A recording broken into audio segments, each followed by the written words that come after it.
Yeah, hi, how's it going? This is Clever Sausage once again. Welcome to my channel.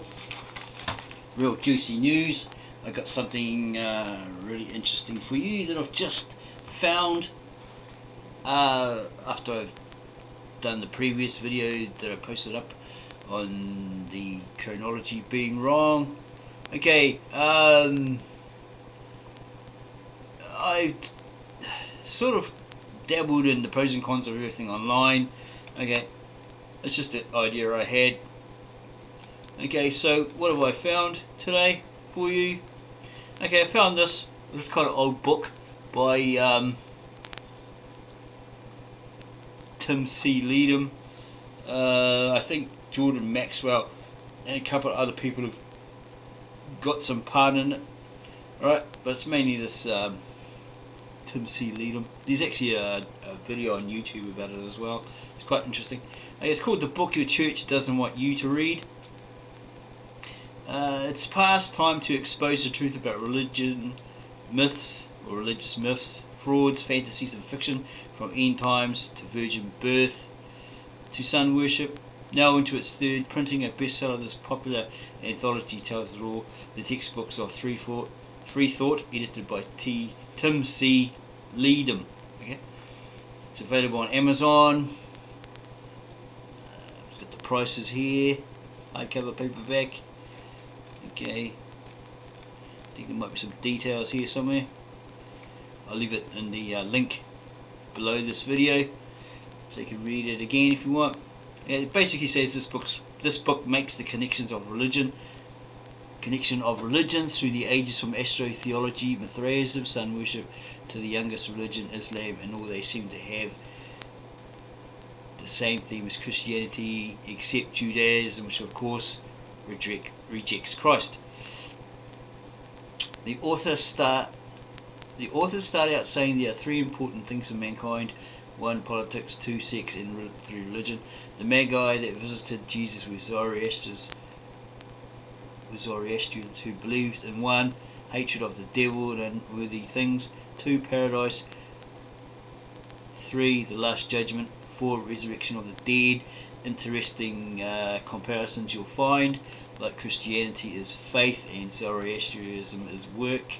Constantine was a syncretist and made a statue of himself with a sun crown using the nails from the cross of Jesus. Yeah, have a look at the Arch of Triumph. It was all about him. Arch of Victory. You know, when you went through the arch, the first thing you see was a big statue of him on a chariot or a horse or something like that, and the sun shined off it and all this sort of stuff. What's his name? Simcha Jobovici or something. Yeah, him and this lady looked at the Arch of Victory, Constantine's Arch of Victory, to prove that he had this vision, yeah, as he claimed, and Christ told him to put the red cross on his clothing and on his shield, and with it he would conquer. They had a look at it. They couldn't touch it, so they used a crane, and they found no depiction of Christ on there or any crosses on their shields or clothing, because it's like a battle or something like that about this bridge where he defeated this other guy. No Christ figure. It's just like Mithras and the sea god and all these other pagan gods. Yeah. Okay. Constantine was a syncretist and made a statue of himself with a sun crown using the nails from the cross of Jesus. Jesus' new age is the age of Aquarius, that Judaism is a product of urbanism, not tradition. Christopher Columbus thought he was a Messiah, prophesied by Joachim. The man that claims to be the current Saviour, Maitreya, lives in London. However, he does not fit the requirements for Saviour, which are believed to be 1, seed of Abraham; 2, tribe of Judah; 3, house of David; 4, born of virgin; 5, born in Bethlehem; and 6, must be God. The authors also talk about the Dead Sea Scrolls that say the early church, and Judaism is the Essene Qumran community. James, the brother of Jesus, is the righteous teacher of the Dead Sea Scrolls, which were hidden by Jews in 68 CE, fleeing Roman soldiers. The Essenes did not recognize all other people as enemies, like the Temple of Jerusalem, appointed by Rome. One interesting passage from the Dead Sea Scrolls is they believe that unattractive people are associated with evil. Oh my goodness. The King James of Bible we read was a homosexual who killed his lovers and victimized women.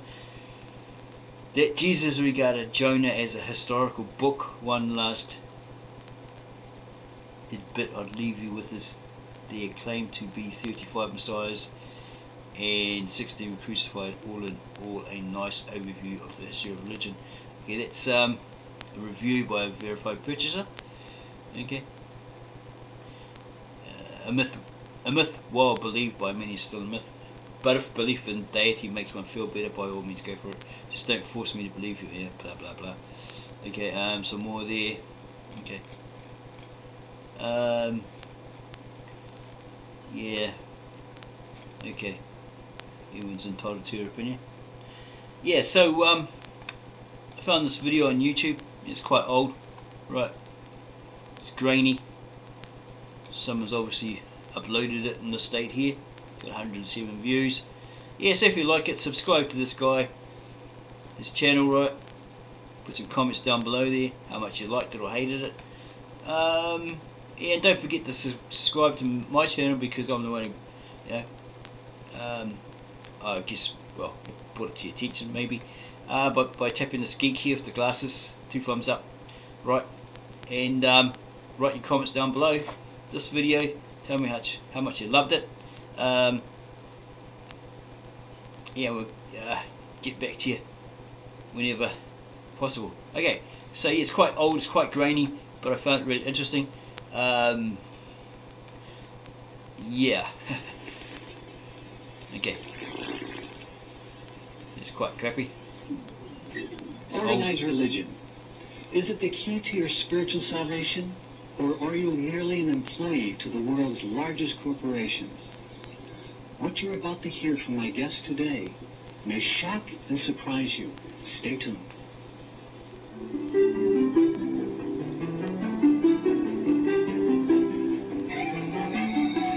Oh my gosh, this must have been done in Fred Flintstone days.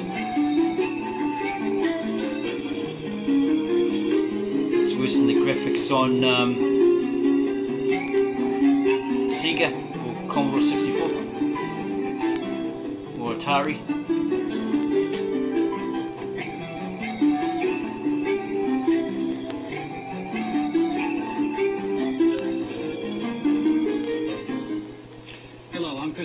And welcome to The Different View. Allow me to introduce my guest this evening to talk about the book that your church doesn't want you to read. Please say hello to our first guest, Steve Allen. You may know him as the originator of The Tonight Show and author of over 49 books. How you doing, Steve? Oh my gosh. We will find out as we go along. Indeed we will. And Jordan Maxwell. Jordan is a researcher of religion and politics and an author of many books. Jordan, how are you doing? Comparatively well, everything considered. Thank you. Sounds good. And the editor to this incredible book, controversial book, Mr. Tim Leadham. Tim? Nice to be here. Thank you. Thanks, Tim. And of Tim course, Leadham, Bill Jenkins. not Tom Leadham. You'll know him from being a news anchor on the ABC television and the host to a show. How long was that on, Bill? It was on about 9 years. 9 years, The Open Mind. Say hello to Bill Jenkins. And I'm glad to be here, too. Looking forward to it. Thanks, Bill. Today we're going to talk about a most controversial subject in regards to religion, organized religion, spirituality. And our editor, Mr. Tim Leadham, has compiled this book. I think it's about over 500 pages? Just about 460 pages. 460 pages. Tim, why did you do this book? I mean, how unusual. The book your church doesn't want you to read. Okay, well, I think the overview that I had was to bring to light to the mainstream a lot of ideas that have been shelved over the years by organized religion, because I think one thing that organized religion has in common is that it wants people to be subservient and not to think for themselves. And the more that I've gotten into to religion and research and met with people like Jordan Maxwell and Steve Allen and Robert Eisenman, and who got the Dead Sea Scrolls released in 1991, and of course Bill Jenkins with his program, was that a lot of information that is legitimate has been shelved because it's going to make people think. And when people think, they start losing control. And religion is so intricate in our society, and cultural myths, whether it's Jesus or Muhammad or Krishna or whatever, have been institutionalized over the years and deified so the church can continue its works. And of course, Christianity and the thoughts and times and ideas that are now, I guess, productized here in our country, Western Christianity, all the ideas, whether it's the virgin birth, the crucifixion, the resurrection, the Father as a carpenter, go back many, many centuries before that. Before the time of Christ. Before the time of Jesus. And 3,000 or 4,000 or 5,000 years before that, whether it's the Sumerians or the Egyptians or the Macedonians or whatever. And people don't understand this.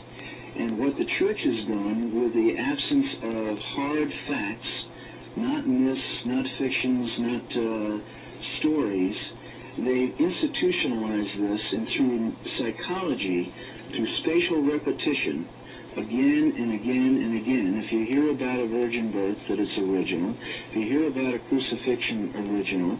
And you hear it 365 days a year from 400 sources every week, you're going to start to believe it. And it's the same thing, not to make a total analogy, but in Nazi Germany, which was the Skinner box of telling the German people again and again and again, and they had no other source, they started to believe that. Yeah, what was that quote about Hitler? If you tell a lie often enough, sooner or later they're going to believe it, aren't they? Yeah, he's right with that statement that the church doesn't want you to think. They might not tell you directly, but yeah, they say, just take our word for it. We're the men of God. Who the hell are you? We know, you don't. That sort of attitude. Don't even really bother to study it. You never get it. Just trust us and what we say, and then they can tell you all this crap. Right? Yeah. This guy's onto it. And these ideas have just been brought into, as Marshall McLuhan said, with his global village and electronic village, and the media is the massage, or the media is the message. These same ancient stories, which really have not systematically been challenged for 3,000 or 4,000 years, are now into the marketplace in books, in programs like the Trinity Broadcasting, whether it's Billy Graham. He may be a fine person, but he's certainly not telling the truth. Now wait, you're saying this, that what appears to be so perfect, so believable, this is an open question to anybody who wants to answer. You're saying that the organized religion that you're speaking of has a hidden agenda, and that every single component person, or is it just on the top? No, it's, I think, number one, and I'll certainly pass this on to our other authors here, but just generally, there is a story that is neat and clean, whether it's salvation, whether it's Jesus, whether it's the Trinity, and this has been used by people who sometimes are ignorant of what they're saying, but also whether it was the originators of Christianity as we know it, the Catholic Church. It's been perpetuated because in 325 A.D. at the Council of Nicene, King Constantine needed a religion to unite his various peoples, from Spain to Greece, through Europe, through Africa, etc. And he found a nice story. And then it came down from the top, and it was given a hierarchy. And from there on in, we've had this story of Christianity which has been the most aggressive of all the religions, and it has put itself against all these other people who have the same stories, whether it's the Muslims or the Buddhists. Same kinds of stories. Same kind of stories. Yeah, because it's basically what I've come to realise. It's they've got, like this guy's saying, they've got a motive, they've got an agenda. They subtly say, well, we are the chosen, we are right, we're of God, you're wrong, you're of the devil, you're going to burn in hell.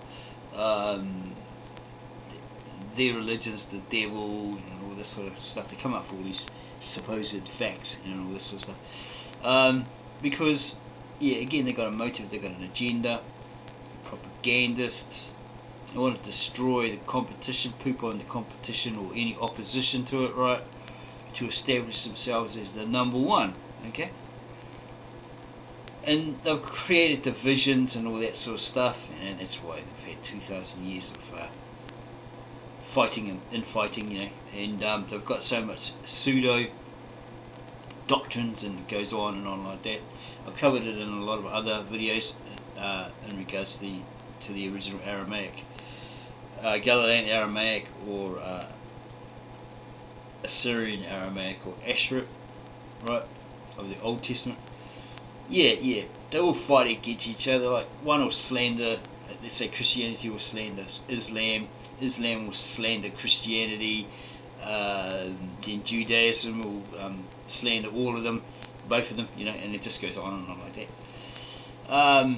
Sikhs will slander Hindus, and you know, all this sort of stuff. Yeah, it just goes on and on and on like that.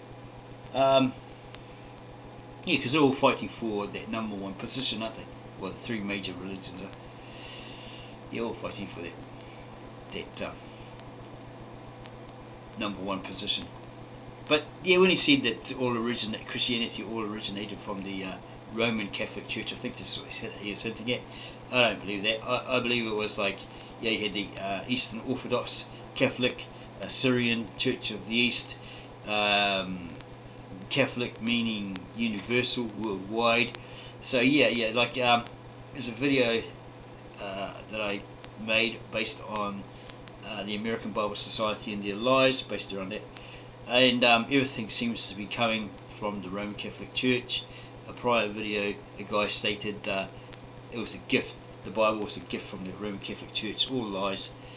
They've twisted the history and all that sort of stuff. Yeah, so I wouldn't say that it actually came from the Roman Catholic Church. Maybe the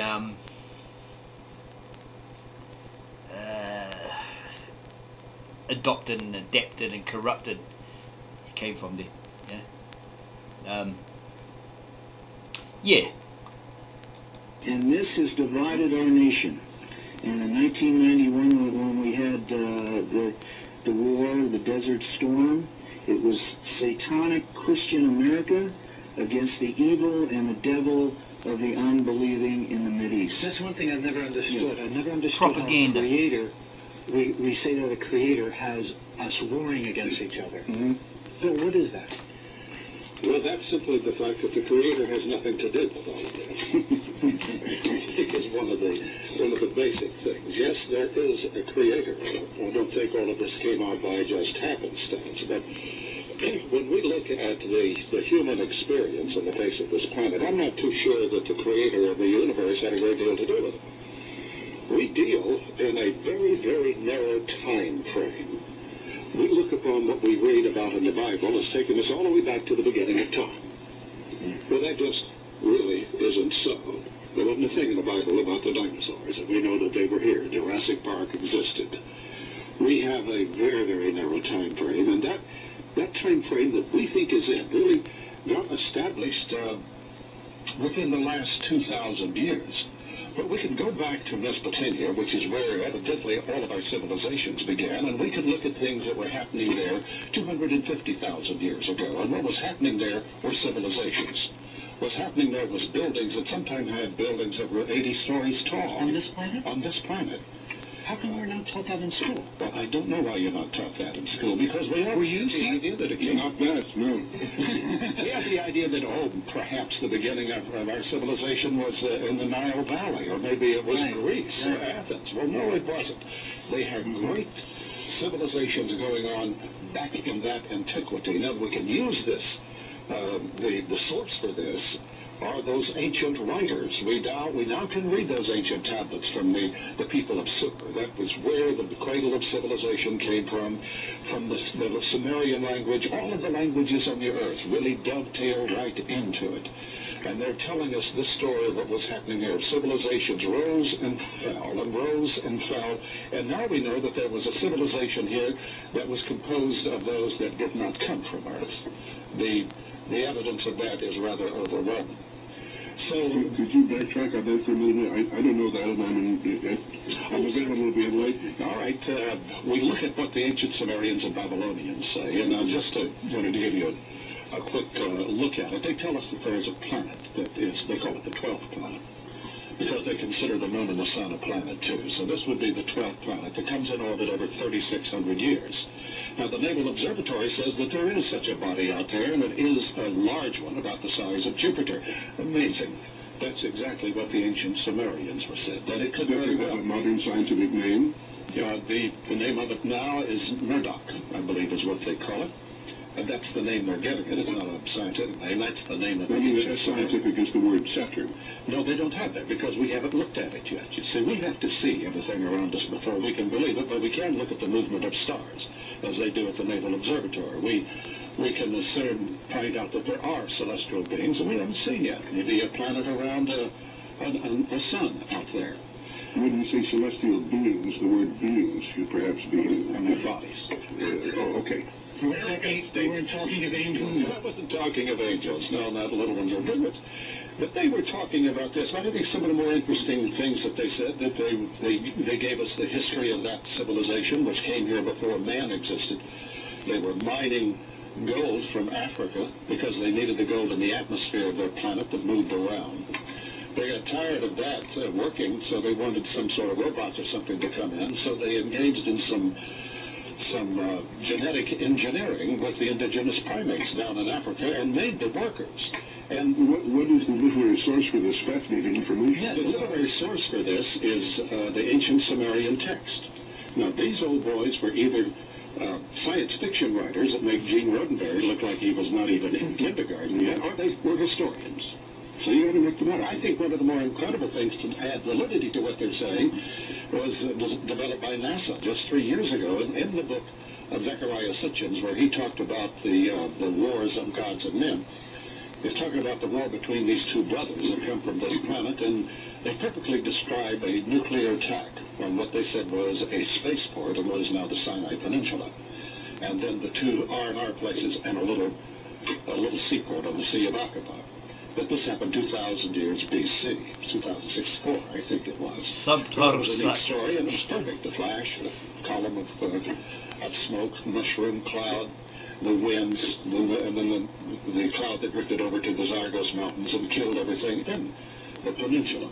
About 3 years ago, NASA was flying over the peninsula and was testing its new X-ray radar, where it could look at ancient riverbeds and things. And when it came over the center of the Sinai Peninsula, there were 3 round black imprints in the ground.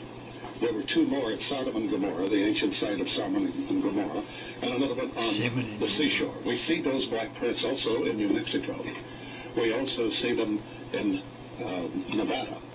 We also see them at Nagasaki, Hiroshima.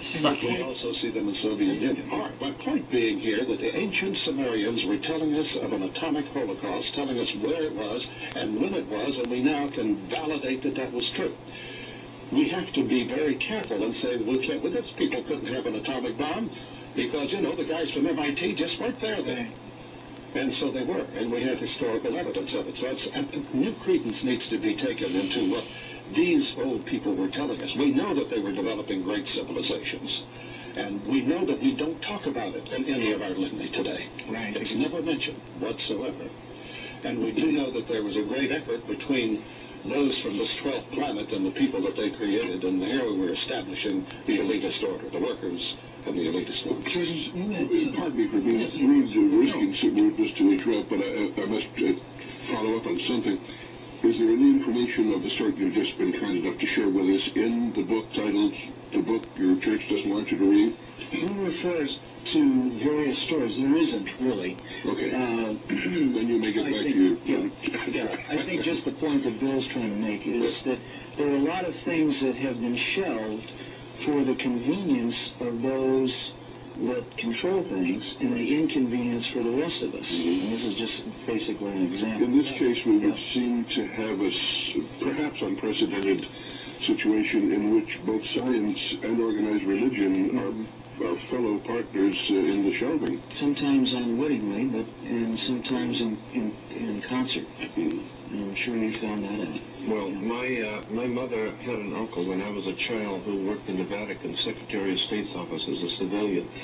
And I don't remember a whole lot about him, but I just remember that when he would come home, my two uncles who were federal judges and my other uncle was a Catholic priest, and we had politicians in the family, and everyone would come over, and I remember sitting and listening to the men talk. And one thing I do remember my dad saying all the time is that there's never been a political movement that wasn't a little religious. And there's never been a religious movement that wasn't a little political. And consequently, I grew up understanding that there is, in point of fact, and to my understanding, religion is one hand, politics is another. And they help orchestrate things.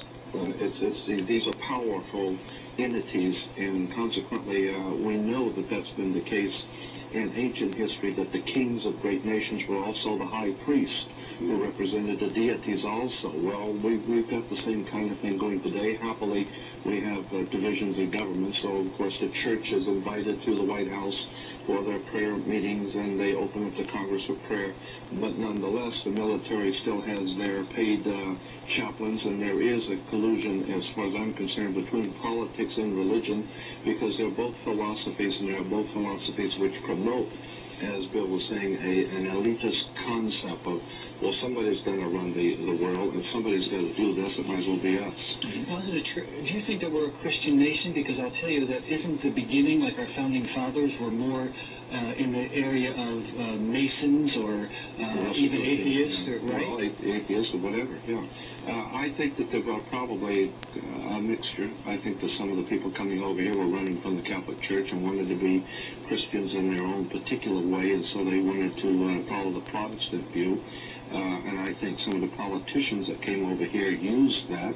So yes, there were some Christians who came over and did some great things in the founding of the country, but there were Freemasons who also were very important in the founding of this country and setting up the laws and regulations. There were those people who were, I suppose we would call them humanists, who also were very instrumental in helping to form the Constitution and the actual bylaws of the country. Universalists, Unitarians, Quakers, Deists. What would you say to a Christian person that is more or less closed to any other thinking than what he has been conditioned to or studied all his life, studied the Bible as he knows it, his parents know it? What would you say to them in regards to this information?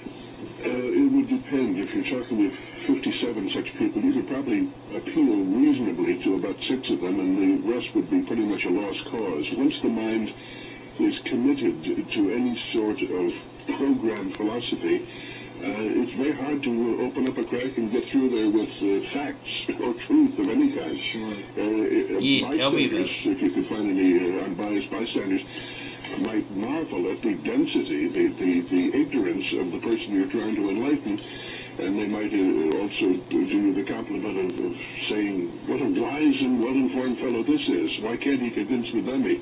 But the fact is, he can't. True. The human mind changes very slowly, except in extremely rare and dramatic situations. If you could change people's attitudes, and let's assume for the better, very quickly, the process of psychiatric analysis would take one afternoon. In fact, it may take many years. Right. And there's two intelligent people talking to each other, but the person that needs help may require many years to get straight. Sure, because after all, if there is hidden agenda here, politically and economically based, then how many centuries has it taken to take hold in the world as it is today? If that's absolutely true. One thing to suggest to the true believer, to use that term, capital T, capital B, is to dispose him toward at least being impartial about science. Science really deals with knowledge. Individual scientists make errors, and as we look at the history of science, we see they too incorporated some have now recognized as absurd beliefs at different points in the past. But those were the exceptions. By and large, it was a mighty river whose only purpose, whose only function was to find truth, whether the truth about this cup or that light or the sun, whatever it might be. And no scientist ever thought, I know what I'll do. I'll get into science and I'll do a lot of harm. That's not how it works. You're fascinated by looking at a leaf in the sun, and that leads you into science. So we now, I think, are more inclined to respect science than, we know this, we're more inclined to respect science today than ever in the past. And once you can get somebody to take an unbiased attitude towards science, even as an abstraction, then you can say, good, now let me grab you by the lapels and bring something else to your attention. For centuries, the churches, organized religion, have opposed science bitterly. Not all members of the Methodist Church or the Catholic Church or the Jewish faith or whatever. Some of them were, in fact, scientists. But as a large generality, it is simply true. It is simply the case. And this is well documented, of the opposition. This is well documented in an important book that everyone really should read. Whether you're an atheist or believer, whatever you are, you should know this book. The History of the Warfare Between Science and Theology. That's one of the titles. Or between science and religion. Unless you've become familiar with the information in that book, you really don't know what the hell we're talking about here today, to be very blunt. Right, exactly. And I want to reiterate at this time that this show, hopefully, and I know that all of us have that viewpoint, that we're after the truth. Yes. We're after that. We're not after debarring or debasing anything at all, any organization, but simply to bring out the truth, which I need to make a statement here. Exactly. That was my whole plan, to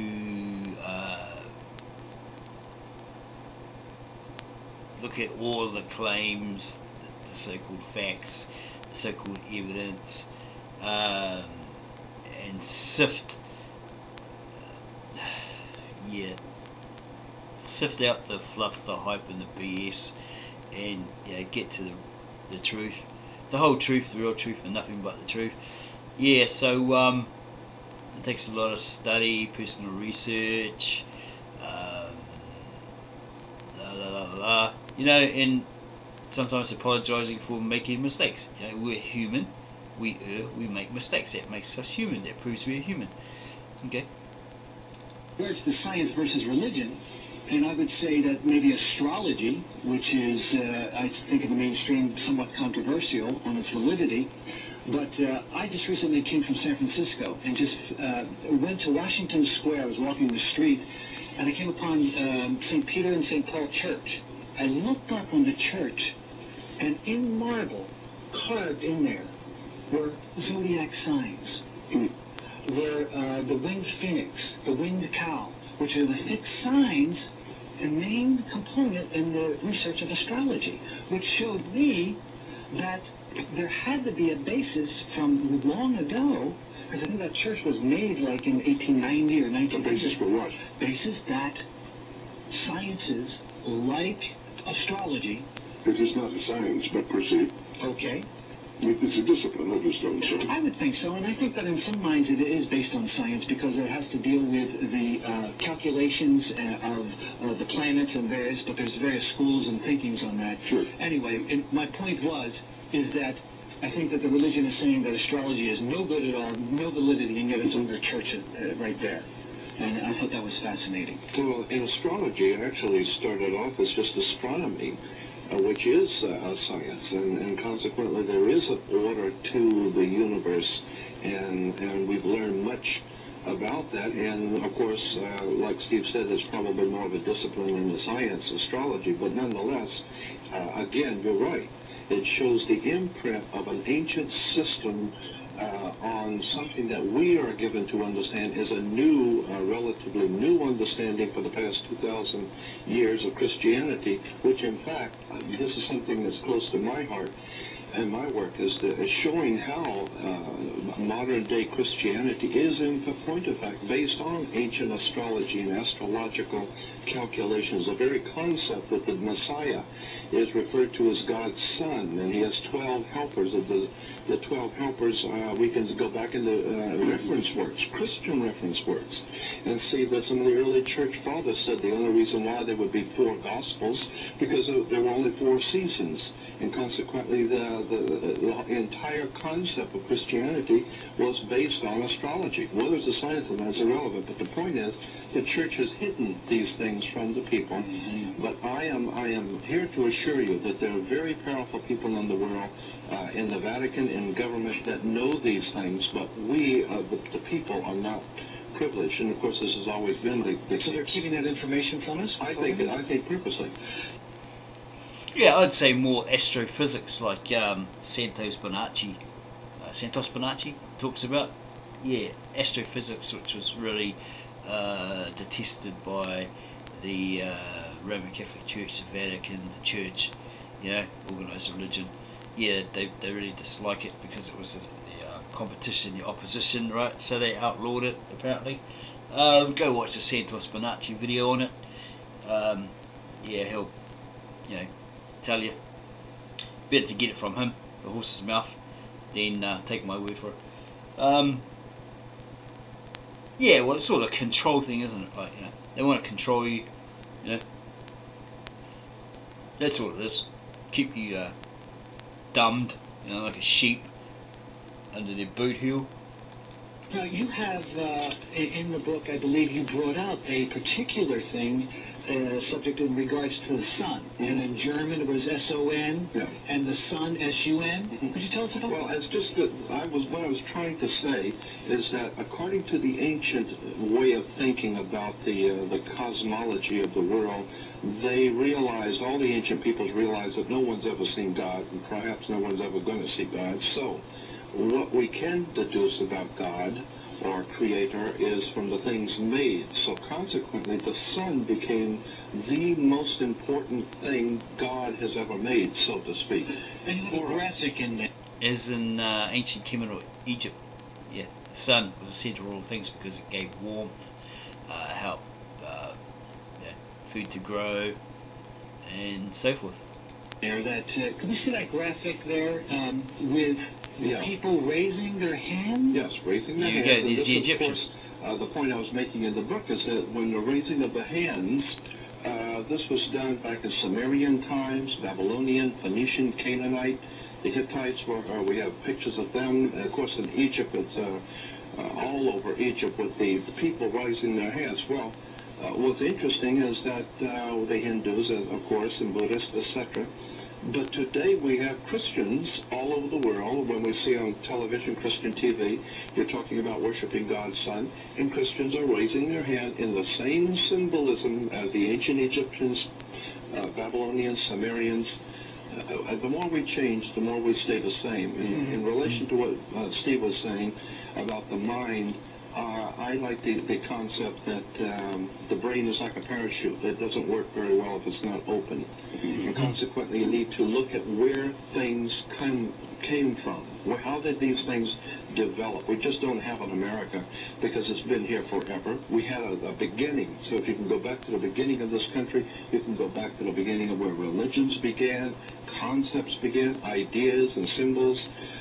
This is a very interesting subject. And would you consider yourself to be religious? No, I don't think so. I would consider myself to be spiritual, and I'm not sure how I would explain that word. But when I say spiritual, I mean I have a concern for that which is other than physical. I believe that there are the overwhelmingly important things in the spirit that are equally as important as in the physical. So could it mean Respect for other people, respect for creation, for animals, for plants, for the earth itself. So for lack of a better term, I would say spiritual. And yes, I feel I am a spiritual person. So that could mean possibly the enhancement of you as a spiritual being. Individual. Right. An individual, yes. How about you, Bill? Are you religious? I certainly thought, no, I'm not religious in terms of formal religions, but I am concerned about the involvement of the Spirit. And I do believe, and I think it's been well taught throughout all of the societies we have here, on everything that we can find out, that reincarnation is a part of life. And this is part of the learning. Reincarnation is a part of life? A part of your spiritual life. And you have experience with that yourself? Well, I suppose I have. I don't have any memory of it at all. But Do you entertain that as a hard belief, or just something on which your mind is open? Well, my mind is very open on it, but I've seen some very interesting things happen and some very deep research that's been done on this that can only be explained in other ways. I bring to mind a 21-year-old girl this is about 10 or 12 years ago, who ended up on the battleship, the Arizona, in Pearl Harbor with a group of people along with their teacher, who was from Phoenix. And all at once she started feeling the effects of, as if she were there at the attack of Pearl Harbor.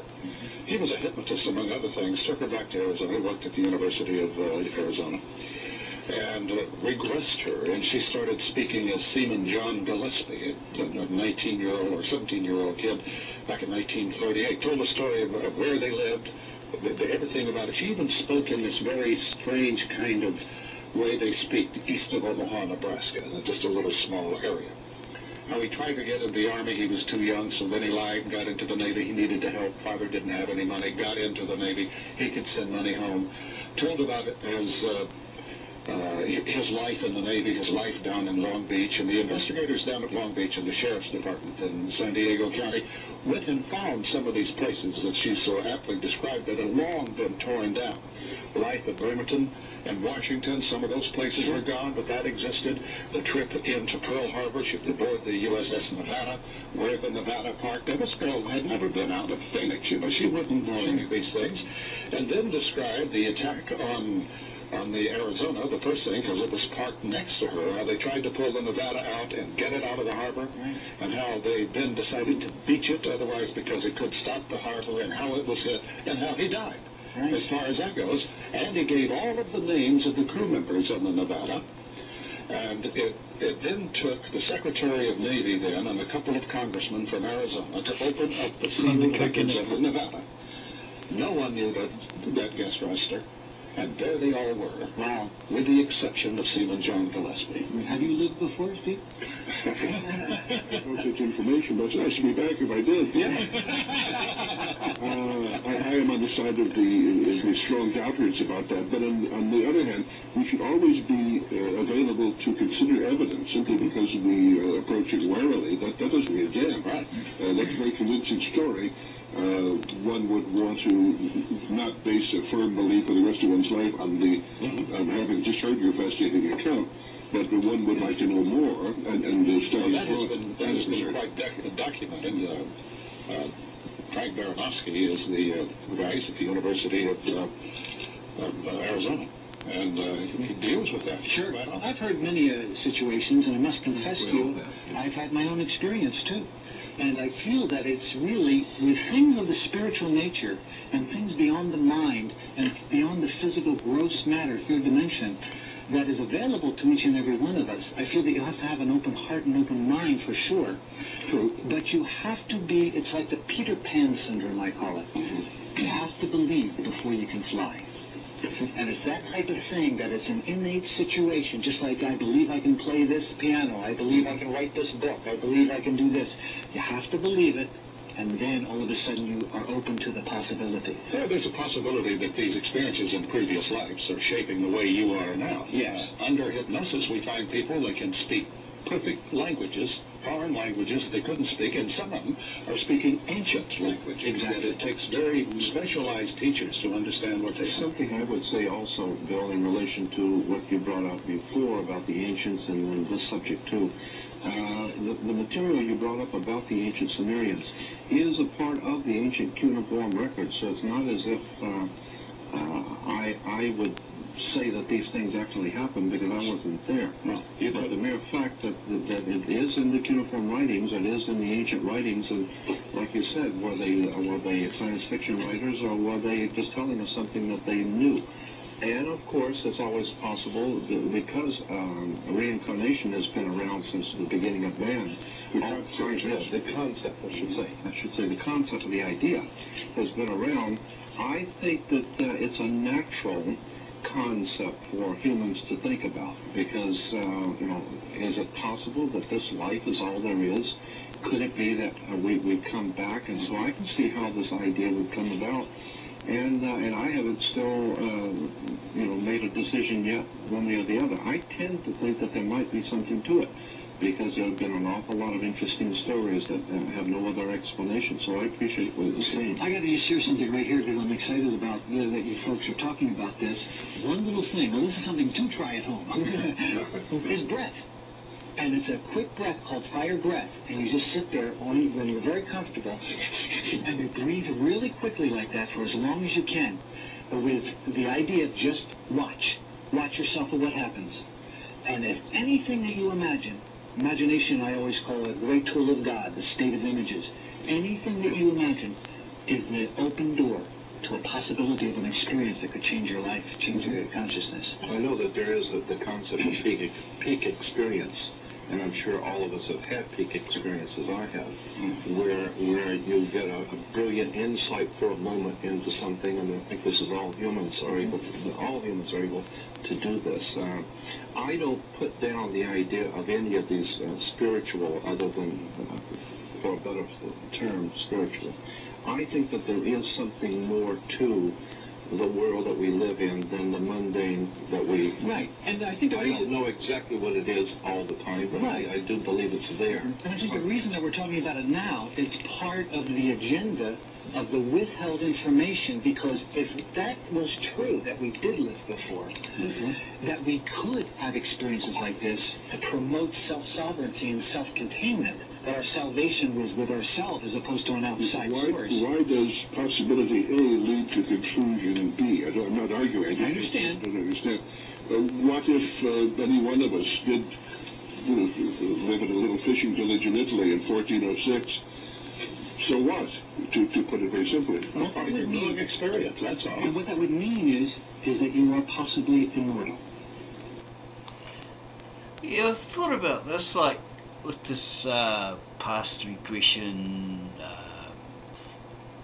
methods and all that sort of stuff. Could it be simply that you're carrying everybody else's genetics from your past, right? Your ancestors, your forefathers, whatever, right? So all that's running through your blood, all that information in your DNA, your genes, whatever, right? So when they put you under hypnosis, they're suggesting something to you, right? And like maybe that information is coming through you somehow, yeah, because if you're given like a piece of genetic information from your forefathers, your ancestors, it's carried on through you as you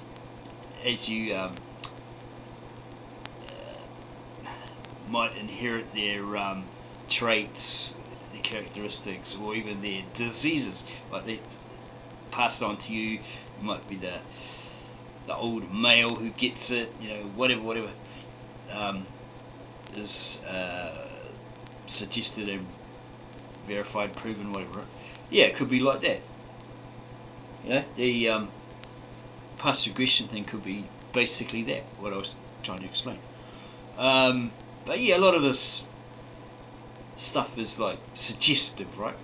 Okay, what's that other one? Exorcism, that you're possessed with a demon and all that sort of stuff.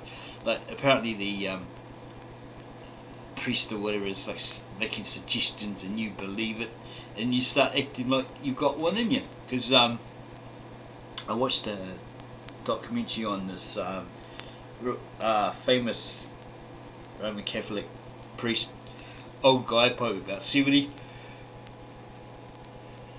exorcising this lady. She's had all these demons in her apparently. And he tried 9 times and he failed. Like, he died before he could do the 10th one of pneumonia or whatever.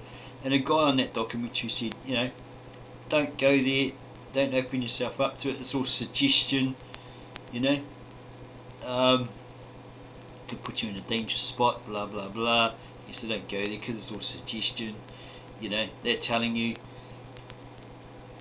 convincing you that you've got a demon in you, as I was saying, like, you know, and then you start acting like you got one, you know. Yeah, same as witchcraft and all those hexes and all that sort of stuff. It's all suggestive, and there's plenty more like that. And that the body dies for sure, or maybe not, but there's possibility of immortality there, and if that's the case, control is out of the question. This is a very good point, because from the church's point of view, if everybody had the idea then that they were immortal and they could go on and become some other things, they're not too interested in what the good Father has to say to them about the spiritual life. Exactly. And if your salvation isn't somebody outside yourself, another entity, another being, but it's something that you do in your own life, and what you uncover, and the truth that you uncover, because the truth will set you free. Another thing that gives them a problem here are the out-of-body travelers. Now, Northwest Airline hires Search and Prove, which is a group of out-of-body travelers. What they do is to go into the wings of the 747s, and they've been taught what to look for, and they come back and accurately tell them where there's a stress point here and a stress point there. Now, they're going out-of-body. So they do using Northwest Airlines. Northwest Airlines, out-of-body travelers.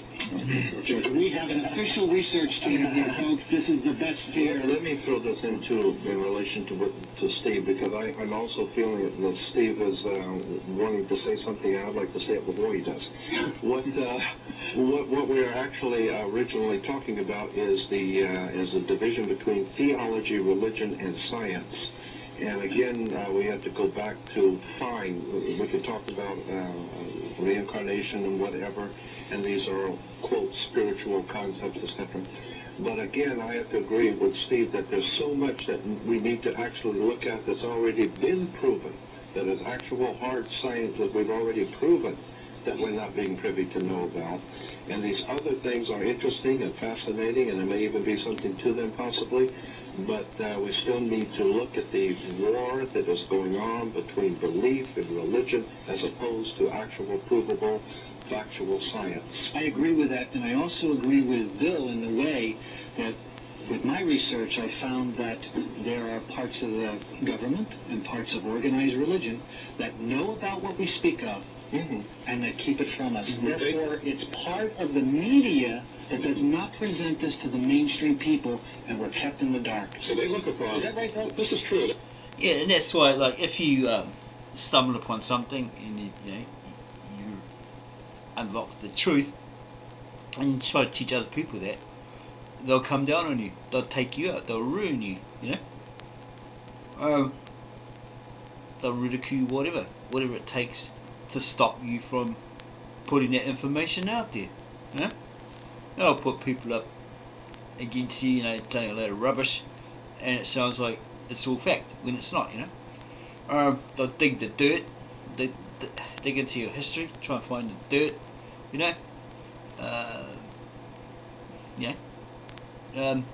they basically do that. Poop on you, whatever, any way they can to stop you from doing that. Like, they'll take you out, they'll poison you, they'll shoot you, they'll kill you, whatever it takes, to shut you up. They look upon change, or the changing of the status quo, as something that is very, very detrimental to their maintaining power. Right. And particularly when it comes to science. The science, for instance, in the energy group now, there are new ways to develop energy. And they have nothing to do with the sunshine or the wind or all of that. There are new ways that do it. It's in the scalar fields, or what we call the search for 0 point. And they are now beginning to absolutely take away money from universities, the government money from universities who are involved in the development of this science, which we know is there. Because now you really are getting at their power structure when you start getting at petroleum as a fuel. They don't care about the fact that it's destroying our Earth. They're caring about the flow of money and the power that comes from it. There are a number of scientists that are also fighting this very desperately. Right. Many corporations again, where it's money and power as opposed to truth. And this is a In relation corporation to called the this United subject, States. there's a very important book out, a very thick book called "Thy Will Be Done." The connection is a very well written, very authoritatively written book on the connecting of the oil industry's money behind certain church movements, the financing of Billy Graham's crusades, the financing of Christians in Action Airlines taking food to the poor in Central and South America. Christians in Action, we find out, was actually CIA. Oh and my consequently, goodness. there's been so many Red religious Cross movements that are being collecting money, financed by guns, oil with companies, Taliban, large whatever. industries. Oh my The book gosh. is titled Thy Will Be Thy Done. Will Be Done. It's a fascinating reference book on the Back to the corporations. I'm just going to hand it to him. Thank you. Yes, corporations that finance clergymen and pastors and the church movements in Central and South America. Yeah, it's just had a thought before when I think it was Jordan Maxwell was saying something. It's all control, it's all power, you know. I've had a few people I know I've met come across and say, you know, you should be like me. You should have a job like me. I'm qualified. I do this. I do that. I've achieved this. Whatever. I'm a counsellor. I'm a life coach. All this stuff, right? You know, good for them. They've worked for it. Maybe they've got some qualifications from it. And they're saying, well, you should have a job like me and get paid like me and all this sort of stuff. I'm worth $50 now. All this sort of crap. And I simply ask them, well, what's your job now? Oh, I'm a lifeguard at a school or whatever, pool area, you know, watching over kids, all that sort of stuff. Oh, okay, cool. Not really a job that they want to do. You know, they reckon they're worth more. And as I said, they're worth $50 or more, whatever, because they're qualified. Right. So I say, okay, how much do you get for that? About $15 an hour. I was like, what the hell? Then why the hell would I want to be like you if I could, you know, well, at the time I had a cleaning job, I was getting close to $18 New Zealand, right? Which isn't that great compared to Australia, but here it's, you know, it's better than $10 an hour. But they expect a lot of you, you know, a lot out of you, more work out of you, you know, treat you like a dog. You know, people get a bit of power and they think they're God himself, you know, and start cracking on you, whatever, you know, make you get on the floor and scrub the floor with a toothbrush when it's against the what they call here occupational safety and health, or health and safety, right? Yeah, they found out. Yeah, they'd shut the place down and, you know, scold the bosses or whatever. Yeah, that sort of thing. It's like, well, why the hell would I want to be paid $15 an hour? I wouldn't get out of bed for that, right? If I can get 20, you know, 25, whatever. Yeah, so no way I'm going to be like you, you know. So yeah, go away, you know. But just people like, you know, want you to be like them. You know, if you don't conform, well, they're going to give you crap. Say, oh, you're lazy, you don't want a job, you know, all this sort of crap. Make up all this crap because they want you to be like them. Another sheep. They're programmed, you know. I've created myself a personal formula. I might do a video on it later to help certain people out, whatever, right? That's put me ahead in rent, power, internet. I grow my own vegetables and stuff, organic vegetables, no sprays, right? And then I'm going to dry them out in one of those dryer machines and store them and all that sort of stuff. Probably do preserves. I have no idea. That's an old thing, you know. People in the old days, 90s, 70s, 80s, 90s did. Wish I had learned it, because you're preserving fruit and, you know, vegetables and all that sort of stuff in brine or whatever. Dry out herbs and stuff, put them into containers, you know. Basically get ahead, be ahead all the time. Okay, I've got like cupboards, freezers, fridges packed to the max, right? And the veggies outside and stuff like that. So I've become self-productive, self-productive, self-producing, self-reliant, independent, non-dependent, all the selves, right, except for selfish, And yeah, I've put this family ahead. There's only 2 of us, but I've put us way ahead, right? Yeah, and occasionally I get these windfalls where people owe me money, you know, departments, government departments, whatever. And instead of going out there and buying a stupid PlayStation 5, you know, and VR and all this sort of crap, I don't need it. You know, I'd rather go spend what, $500, I think it is, for a PS3 or PS4 here in New Zealand. I'd rather go spend it on something I need, an asset, not a liability. Or, you know, go buy some extra food, get ahead, so I don't have to worry about it. Like, you got the COVID-19 going down, right? You know, you got to stand in line here at the supermarket, right? And yeah, fight for toilet paper and fight for soap and fight for this and that and get limits on bread and all this sort of crap. It's just a hassle. So why not put yourself ahead, right? Because we've got a lot of what they call them, $5 weeks and meat discount weeks and all this sort of stuff. So yeah, I'm all ahead. So maybe in a couple of weeks' time, they'll have another $5 week, or 2 weeks of $5 week. So I go grab all the stuff that's real cheap, you know, just to keep us ahead. It's called using your brain, you know. Don't become reliant on the government or charity or welfare, you know, all that sort of stuff, friends or family or neighbours, you know. Because when you need them most, you know, when you don't need them, they'll be like, yeah, always got your back, bro, whenever you're in trouble, bro, I got your back, you know. And then you, shit hits the fan, right? All goes down the toilet, you lose your job, you lose your income, you lose your, you know, residence, whatever. You got no money, you're out on the street. Oh, bro, can I stay at your house for a couple of days or a week to sort myself out? Oh, hang on, bro, I've got to go ask the wife. He told us off, comes back. You can tell by the look on his face, his wife said no, because she wears the pants, he wears the dresses, right? Yeah, so you're like, you know, off on the street. Got to survive on the street, yeah? Got $1, bro? You're not very good at it. You know, women are better at it. Yeah, but you can't even get $1. You know, and you starve to death. You know, like maybe you got the option to go to the welfare and they give you some money, right? But most times it's like, no.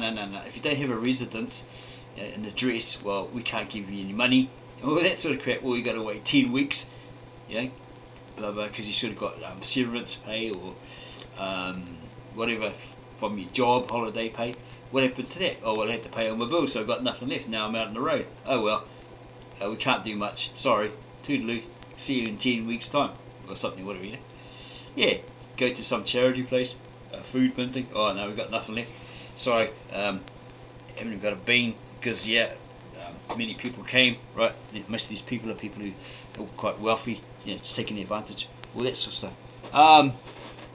It goes on and on like that.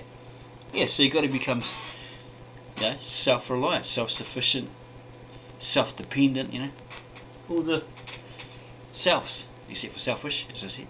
So yeah, if you like this video that I brought you, then do the right thing and subscribe to this person's channel, right? Push this button here, subscribe, right, and write a comment down there how much you like this video, and then do the next best thing and subscribe to my channel, yeah, because I'm showing you this interesting thing. Probably helping this dude to get some views, whoever this person was, upside down, whatever his name is. Yeah, because I'm a nice person. Okay, so yeah, subscribe to my channel by tapping that geek up here, the glasses and the 2 thumbs up, and give us a thumb up. Write your comments down the bottom there, below, right, this guy's one, and below my video. Okay, go have a look at this interesting talk again, even though it's quite pasty and crappy. Scratchy, yeah, because it's really good. Okay, you could also have a look at Mauro Biglione or something, Biglino, Sarah White interview. Yeah, that's quite interesting as well. It's basically on the same line as this. The what he discovered, yeah, all to do with Zechariah Sitchin stuff, right? About aliens doing genetic splicing and all that sort of stuff. Yeah, so yeah, we'll catch you later on the next exciting discovery video. Ciao.